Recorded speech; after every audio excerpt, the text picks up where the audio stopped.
Seigneur soit avec vous. Et avec votre esprit.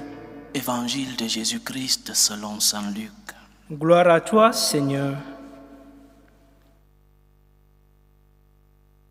En ce temps-là, Jésus disait: lequel d'entre vous, quand son serviteur aura labouré ou gardé les bêtes, lui dira à son retour des champs: viens vite prendre place à table? Ne lui dira-t-il pas plutôt: prépare-moi à dîner, mets-toi en tenue pour me servir, le temps que je mange et boive. Ensuite tu mangeras et boiras à ton tour. Va-t-il être reconnaissant envers ce serviteur d'avoir exécuté ses ordres? De même, vous aussi, quand vous aurez exécuté tout ce qui vous a été ordonné, dites: nous sommes de simples serviteurs, nous n'avons fait que notre devoir. Acclamons la parole de Dieu.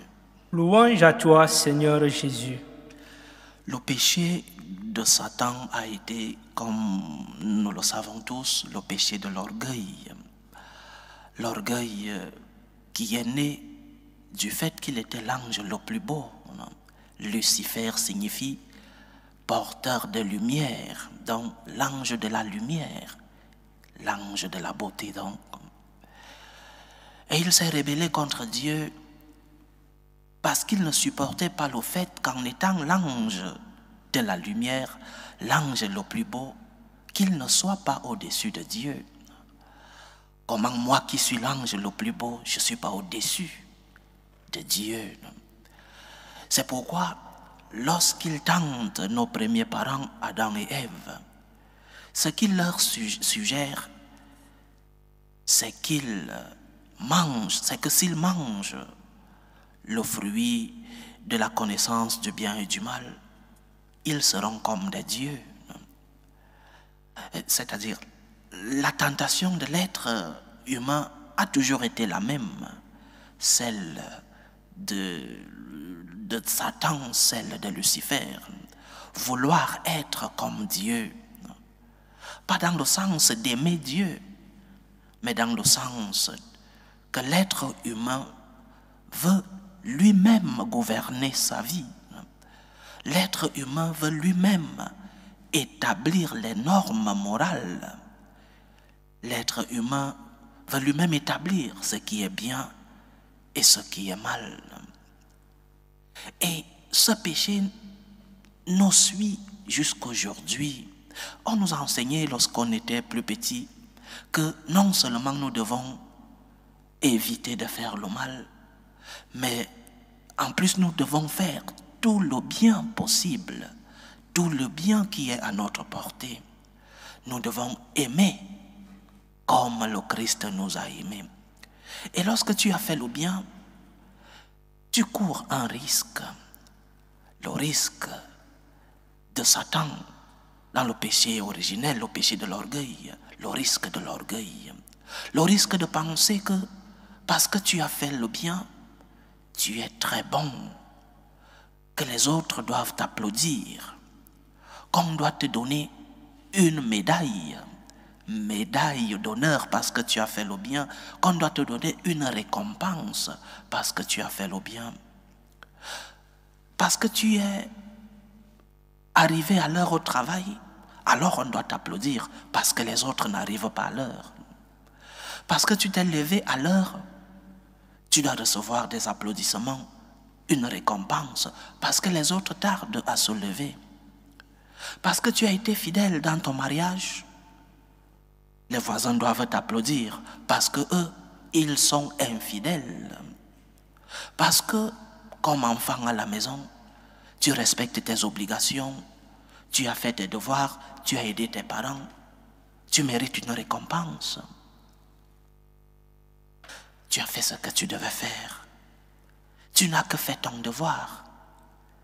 Être fidèle à son époux ou à son épouse n'est pas un acte héroïque qui mérite une récompense. Faire ses devoirs à la maison, remplir ses obligations, ce n'est pas un acte héroïque qui mérite des applaudissements. Arriver à l'heure au travail, même si tout le reste n'arrive pas à l'heure, n'est pas un acte extraordinaire. Tu n'as que fait ton devoir. Tu n'as que fait ce que tu devais faire. Le problème de l'orgueil, dans ce sens, est répandu dans notre société et habite en nous. Tu as fait le bien. Avec ce bien, le diable peut essayer d'introduire en toi la mauvaise herbe de l'orgueil pour que tu te sentes supérieur, pour que tu te sentes non seulement bien envers toi-même, mais aussi pour que tu regardes les autres au-dessus de ton épaule.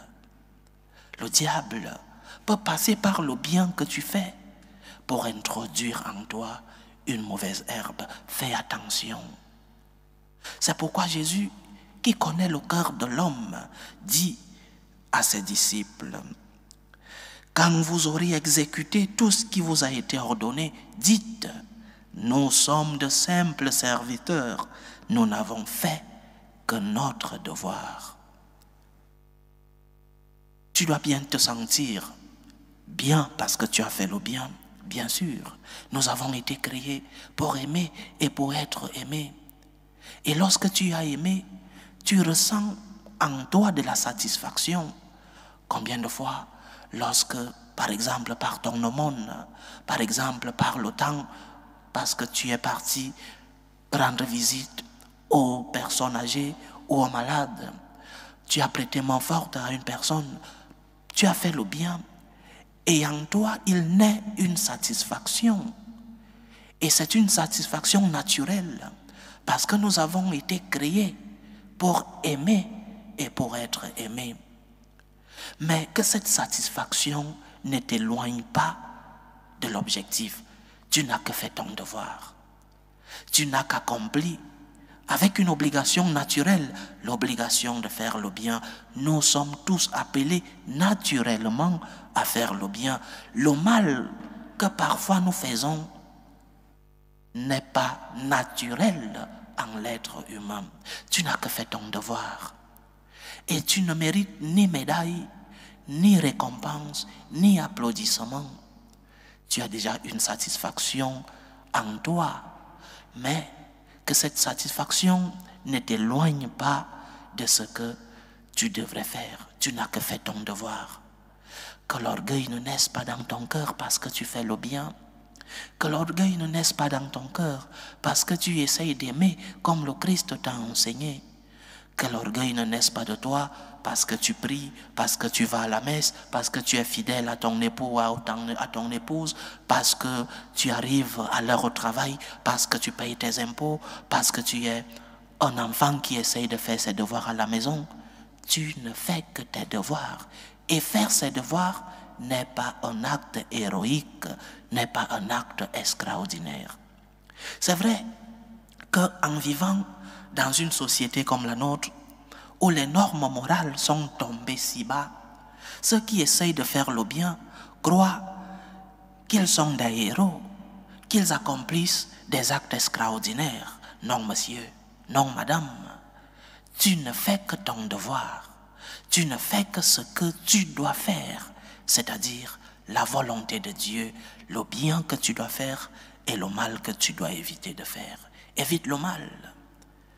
Fais le bien possible, tout le bien possible. Mais remercie le Seigneur pour tes actes d'amour. Remercie le Seigneur pour tout le bien que tu fais. Nous avons prié dans le psaume